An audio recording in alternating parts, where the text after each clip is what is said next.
My grandmother's house smelled like cedar and burnt coffee and something I could never name, some combination of old paper and the particular kind of quiet that only exists in homes that have survived a lot. She left it to me, not to my parents, not to my brother. To me. I know why.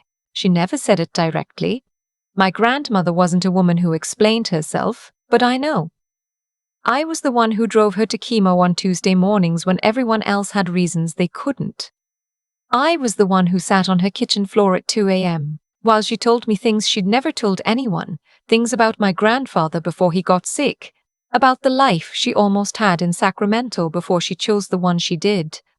I was the one who watched her hands shake and said nothing because she hated pity more than she hated pain. When she died, the lawyer read her will in a room that smelled like carpet cleaner and old coffee, and my mother sat very still, and my father looked at the floor, and my brother typed something on his phone.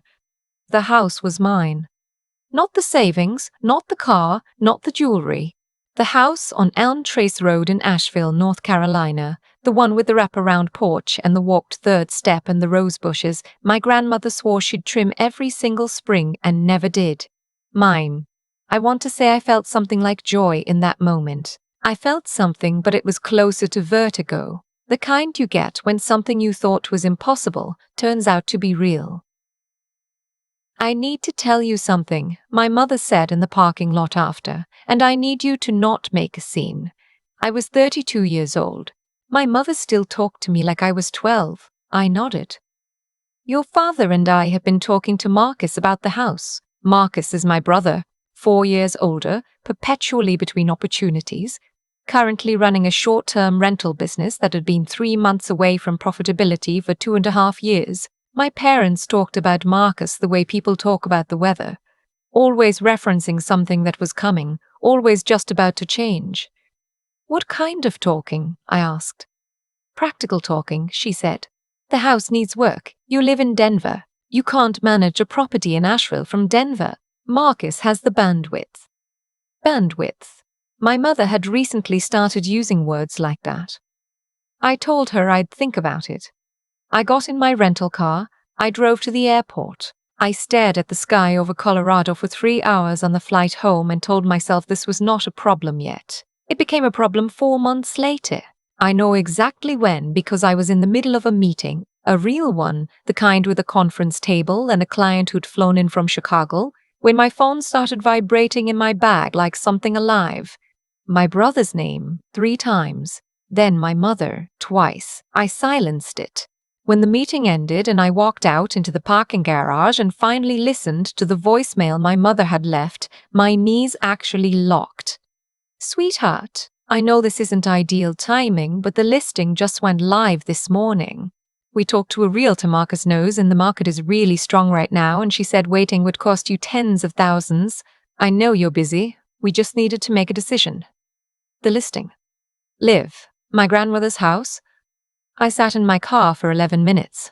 I know because I watched the clock and made myself breathe and counted. Then I called my father. Layla, he said, like I was calling to confirm dinner plans. Did you list Grandma's house? I asked. We didn't list it, he said. The realtor is just dead. My voice came out very flat. I didn't plan that. A pause. Then it's a seller's market. The house is sitting empty. Every month you don't move on it costs money in taxes and maintenance. We were trying to help you. I said, who signed the listing agreement? Another pause. Longer. We used power of attorney. I want to explain something. 2 years ago, when I moved to Denver and my grandmother was declining and I couldn't be in Asheville every time something came up, I signed a general power of attorney for my parents. It was supposed to be for things like managing her doctor's appointments, handling insurance calls, small decisions I couldn't make from 2,000 miles away. I was 29 and I trusted them, and I actually thought that the document was narrow enough, specific enough, situational enough that it couldn't become a weapon. I was wrong about a lot of things at 29. That POA was for Grandma's care, I said. It didn't specify, my father said, and I heard something in his voice that was not guilt. It was the sound of a person who had thought about this carefully, who had a ready answer, who had been waiting for this conversation. Take it down, I said. Layla, Take it down. He didn't take it down. I called the realtor directly. She was apologetic and confused and clearly hadn't been told the full picture. She agreed to pause the listing pending clarification of authority. That bought me a week, maybe less. I called my college friend Joanna that night.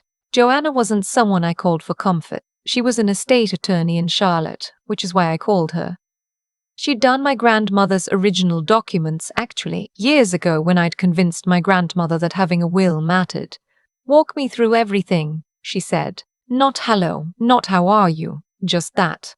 It was exactly what I needed.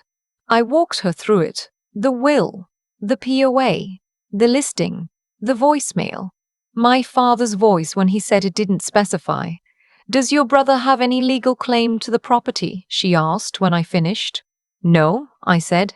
It was a direct bequest. His name isn't in the will. Has any sale actually closed? No. The realtor paused it. Okay. I heard her typing. Here's what you need to know. A general PO does not automatically grant authority over estate assets that pass to you via inheritance. The moment your grandmother died and that property transferred to you, it was yours. The POA is a separate document. It has to be read carefully. But here's the thing.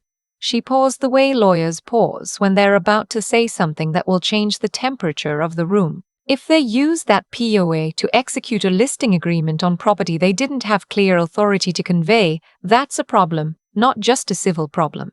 Potentially a criminal one. I sat very still. The POA was for her care, I said. While she was alive. Correct. And that matters. I'd need to see the language, but an argument can certainly be made that the authority was specific to a context that no longer exists. She paused again. Layla, did you know the listing agreement would require a signature from the owner of record? I assumed yeah. Do you know whose name is on the signature line? I didn't. I hadn't seen the listing agreement. I asked her to find out. She had a contact at the title company. I didn't sleep much that night. I lay in my apartment in Denver, in my carefully organized life, in the city I built from scratch because the city I came from never quite felt like it had room for me, and I thought about my grandmother's hands. The way they looked when she kneaded bread dough. The way one of her knuckles had a small scar she said she got from a screen door in 1974. The way she squeezed my hand the last time I saw her conscious and said, "You know I see you, right? Even when you think nobody's looking, I see you." She left me that house because she saw me, and my parents handed it to my brother's debt like it was theirs to give. Joanna called me back the next morning. "There's a problem with the listing agreement," she said. My stomach dropped before she finished. "Your name is on the signature line." It took me a second to understand. "I didn't sign it," I said. "I know," she said. "That's the problem." She explained it in the way she explained all difficult things, which is slowly and without softening. Someone had signed my name to the listing agreement. The handwriting didn't match any document sample she had from my closing documents on a condo I'd bought in 2021. She'd requested it as a comparison. The signature was close enough that a non-expert might not notice. But it was not mine. "This is fraud," she said. Not loudly. Just as a fact. "Do you think they knew?" I asked, and I hated myself a little for asking. "I think they made a decision that required your signature and they found a way to get one," she said. What they knew versus what they were willing to know are two different questions. I thought about my brother in that parking lot after the will reading, typing on his phone. I thought about my mother's voice when she said, "I know this isn't ideal timing." That phrase, not "I'm sorry," not "we should have asked." I know this isn't ideal timing. As if the problem were scheduling. I got on a plane to Asheville 2 days later. My parents didn't know I was coming. I drove straight from the airport to the house on Elm Trace Road, and I sat in the driveway for a while just looking at it. The rose bushes were overgrown. The third step was still warped. The porch light was on, even in midday, the way my grandmother always kept it. She'd once told me she didn't see the point of a light you only turned on when you expected someone. A lockbox hung on the front door handle. I had a key, the original one from the lawyer's office, given to me at the reading, A dull brass ding on a paper tag that said 3 Elm Trace. I used it. The lockbox was irrelevant because the locks hadn't been changed. Inside, it was my grandmother's house, and it wasn't. Someone had walked through and staged it. The small things moved, the surfaces cleared, the personal photographs gone from the mantel. The cedar smell was still there, underneath something artificial and lemon-scented. I stood in the kitchen doorway and looked at the place where her favorite mug usually sat, the one with a chip on the handle she'd refused to throw away, and it was gone. I found it in a box in the hallway closet. They'd packed her things. Not everything, but the small ones, the daily ones. I sat down on the kitchen floor and I did not cry, but it was close. I called my parents from that floor. My father answered on the second ring. "Layla," he said, normal voice, no alarm. He didn't know. "I'm at the house," I said. A pause. Short. "We were going to call you this week," he said. "There's a lockbox on the door," I said. The realtor needed access for showings. "There's a box in the hallway with Grandma's mug in it." Silence. "She's gone, Layla," he said, and his voice shifted into something that sounded like gentleness but wasn't. It was the tone adults use when they're reframing their choices as grief work. Holding on to every little thing doesn't. "My name is on the listing agreement," I said. "I didn't sign it." A longer silence. "Joanna knows," I said. "She's already contacted the title company." I heard my father breathe. "Then we were trying to help your brother." There it was, not denying it, not apologizing for it. Just the explanation, delivered like it was supposed to settle something. "He needs to get stable," my father said. "His business is so close. He just needs one more." "He needed collateral," I said. "And you used mine." "It's a house, Layla." His voice got harder. "It's not a person. It's not a memory. It's a property that's been sitting empty for 4 months, generating zero return while you're in Denver not managing it." Something in me went very quiet, not the quiet of surrender. "The other kind." "Put Marcus on," I said. He took his time. I heard the murmur, heard my mother's voice say something I couldn't make out, heard the particular silence of a family deciding who would speak first. My brother's voice, "Hey." "Hey," I said. "I didn't want to do it this way," he said. He didn't sound sorry. He sounded inconvenienced. "Then how?" I asked. "I asked to talk to you about this last year. You blew me off." This was not true. What had happened was that Marcus had called me 9 months ago to pitch me on a joint venture involving my grandmother's house and his short-term rental LLC, and I had told him I wasn't interested, and he had called me selfish. I had hung up. He had apparently remembered this as me blowing him off. "You wanted me to hand you Grandma's house for your business," I said. "I wanted to work with you," he said. "That's different, is it?" I asked. He sighed. That particular sigh, the one that meant he'd decided I was being emotional and was waiting for me to finish. He'd been sighing at me that way since I was 8 years old. "This is affecting my financing," he said. "I have a lender who's already done the appraisal. If Joanna keeps involving herself, this deal dies. And then what? You just let the house rot." "I was going to renovate it," I said. "A beat." "With what?" he asked. And there was the thing my family believed about me, the unspoken constant, the assumption that hummed beneath every interaction, that I hadn't really built anything, that I was comfortable but not serious, that my life in Denver was a pleasant detour before I came back to being the daughter who helped. I had a career. I had savings. I had plans for that house that I'd been building slowly and carefully in a folder on my desktop for 2 years. None of that existed in their version of me. "That's not your question to ask," I said. I hung up. I called Joanna back from the driveway. "They admitted it," I said. "My father didn't deny the signature." "Verbally?" "Yes." "Okay, that helps, but we're going to want documentation." She was already in motion. I could hear it. "Here's where we are. The listing is paused. The signature is fraudulent. We can file a quiet title action to firmly establish your sole ownership on the record, which will make it impossible for them to take any further action without your explicit participation. We can also send a formal cease and desist to the realtor's agency. The forgery is a separate matter and a more serious one.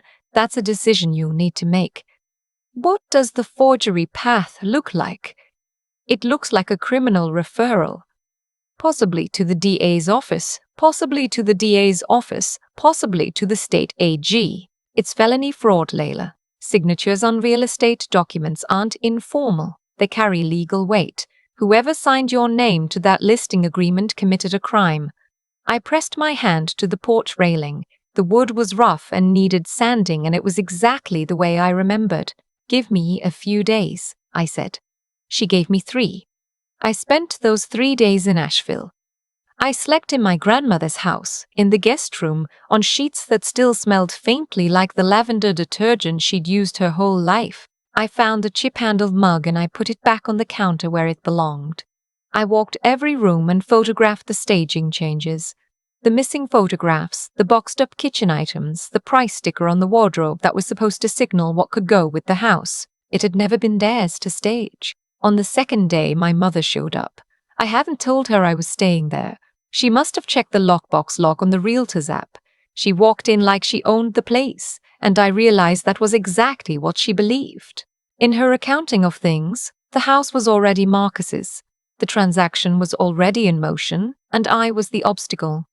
She'd reorganized her reality the way people do when they've committed to a version of events and need to live in it. You look tired, she said. I'm fine, I said. This doesn't have to be a war, she said. She sat down at my grandmother's kitchen table without being invited. We can still work this out. Marcus is willing to give you a percentage, 15% of the rental income quarterly. You wouldn't have to do anything, just withdraw the objection. I looked at her. They forged my signature, I said. Her jaw tightened. That is a very dramatic way to describe a complicated situation. It's the accurate way. Layla. She folded her hands on the table. This was her negotiating posture. I'd seen it since childhood. Your grandmother loved this family, all of us. She would not have wanted you to destroy it over a house. Something happened in my chest, a kind of snap, almost physical. She left it to me, I said. Not to the family. To me. You know why. Because she watched this family treat me like an afterthought my entire life, and she wanted to leave me something that was actually mine. And the second she was cold in the ground, you handed it to Marcus. My mother's eyes went sharp. That is not fair. She's gone, I said. And you packed up her mug. She didn't answer that. I'm not withdrawing anything, I said. Joanna files tomorrow morning. She stood up. Her chair scraped the floor, too loud, angry. You're being cruel, she said. You know that. This is cruel. I thought about my grandmother's voice at 2 a.m. in this kitchen. I thought about Tuesday mornings in the hospital parking garage, waiting. Always waiting while everyone else was too busy. I think, I said, you should go. She went. Joanna filed the quiet title action the next morning. She also filed notice of the fraudulent signature with the title company and the listing agency, which triggered their own internal investigations. The Realtors brokerage pulled the listing immediately. They had significant liability exposure and they moved fast. My mother called 11 times over the next 4 days. I let it go to voicemail. My father called twice. My brother sent a text that said, just call me back, which I didn't. On day 5, I called my brother, not because I wanted to, because Joanna said it was important to document his understanding of the situation, whether he'd been the one to sign my name or whether my parents had acted without him. I needed to know. He answered immediately. Layla, he said, different tone now, tight. I need to ask you something and I need you to answer honestly, I said. Who signed my name on the listing agreement? A long pause. Mom handled the paperwork, he said. There it was. Did you know? Another pause, shorter. I knew she was handling it, he said. I didn't ask the details. This is, I've come to understand, a particular kind of culpability. The deliberate not asking. The outsourcing of conscience. My brother hadn't forged my name. He'd simply made it very convenient for someone else to, and then hadn't looked too closely at how the problem got solved. My lender is pulling out, he said. Without the house as collateral, the whole deal is dead. I know, I said. I've been working on this for 2 years, Layla. I know, I said again. Is there anything? He stopped. Started again. Is there anything I can do to fix it? I'll pay you something. Whatever you need. Just tell me what number makes this okay. And I felt, underneath the anger, a specific kind of sadness, the kind you feel when you've known a person your whole life and you realize you've been seeing a performance, not a person. My brother wasn't asking how to make it right. He was asking for the price of making me go away. There's no number, I said. He was quiet for a moment. Then I don't know what you want from me. I don't want anything from you, I said. I just needed to know who signed it. I hung up. The quiet title action took several weeks. My parents hired an attorney who made arguments about the scope of the POA and the family's reasonable belief in their authority to act on my behalf, which is a generous way of describing what happened. The judge was not generous. The language of my grandmother's will was unambiguous. The property had transferred to me entirely. The POA, as Joanna had argued, did not survive my grandmother's death in any form that extended to managing my inherited property. The fraudulent signature remained a matter of record. The house stayed mine. The forgery referral went to the district attorney's office. I won't tell you what came of it. That part of the story belongs to a process still moving.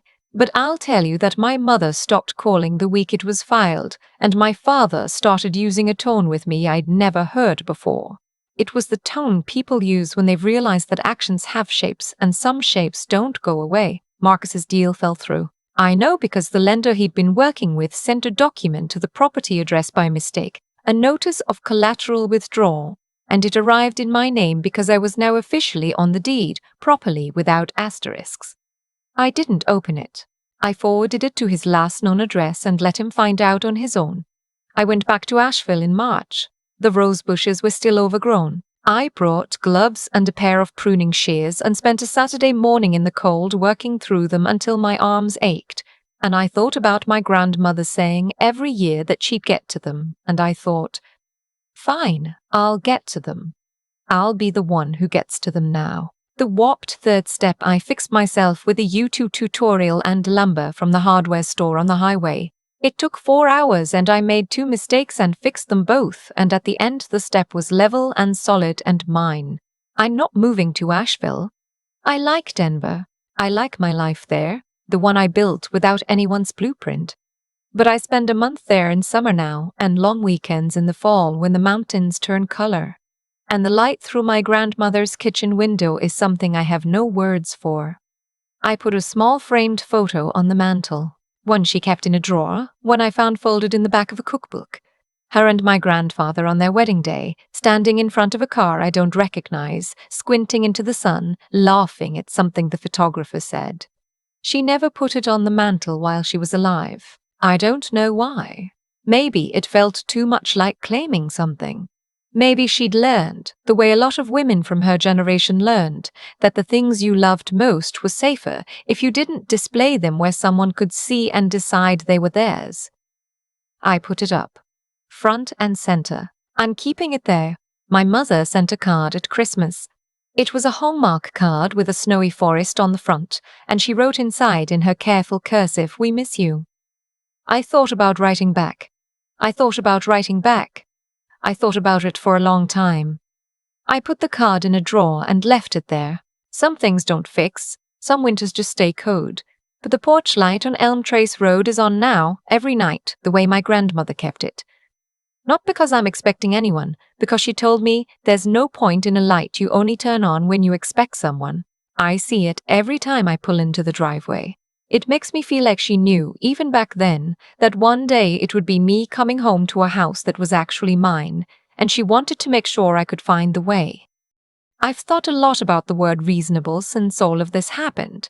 My father used it. My mother used it. Their attorney used it 3 times in one filing. We acted reasonably. We made a reasonable business decision. We had a reasonable belief that we had the authority. Reasonable is what people say when they've done something they know was wrong but can't bring themselves to name it directly. Here's what I've come to believe, not because someone told me, but because I watched it happen in slow motion inside my own family. The way you treat someone for 20 years builds a set of expectations, and those expectations have weight. My family had treated me like someone who would absorb whatever decision they made and find a way to accommodate it. Every time I bent, every time I helped without being asked, every time I let something go because keeping the peace felt easier than fighting for myself, I was teaching them something. I was teaching them that I was available, that my things were available, that the boundary between what was mine and what was theirs was negotiable. I don't say that to blame myself. I say it because understanding how something happened is not the same as deserving it. What my mother did, forging that signature, staging my grandmother's house, packing her mug into a box like it was inventory, those choices came from somewhere.